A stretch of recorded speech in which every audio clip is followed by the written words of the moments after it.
अस्सलाम वालेकुम जी, मैं आपका भाई मुबीन अहमद और आपको 3 मरला डबल स्टोरी घर का इंटीरियर विजिट कराया जा रहा है। इस टाइम हम इस घर के ग्राउंड फ्लोर के ड्राइंग रूम के अंदर मौजूद है, जहाँ पर टाइल फ्लोरिंग इंतहाई आला आपको मिल जाती है। बड़ा ही कैजुअल और एलडी अप्रूव नक्शे पे ये घर तैयार किया गया है। तो इस साइड पे आपको देख सकते हैं कि एक ओपन स्टाइल में सेपरेट सा किचन तैयार किया गया है, जो कि बड़ा ही खूबसूरत सी आपको लुक प्रोवाइड कर रहा है। और एक किचन या अपना सॉरी गराज जो है वो रीजनेबल साइज के इसके अंदर रखा गया है और गराज की सीटें जो है बिल्कुल सेपरेटली कर दी गई हैं। तो सबसे पहले इंटीरियर, फिर इसके इंशाल्लाह एक्सटीरियर भी आपको विजिट करवाऊंगा। तो ग्राउंड फ्लोर पर आपको एक ही मास्टर साइज का बेडरूम यहाँ पर रखा गया है, जहाँ पर आपको सेफ अलमारी बड़ी खूबसूरत है, साथ में वेंटिलेशन एरिया और ये इस घर का वॉशरूम आ गया है।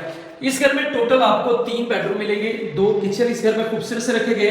अल हरम गार्डन हाउसिंग सोसाइटी नस सेंट्रल पार्क लाहौर में ये घर वाक़ है। सिर्फ 75 लाख में मिल जाएगा।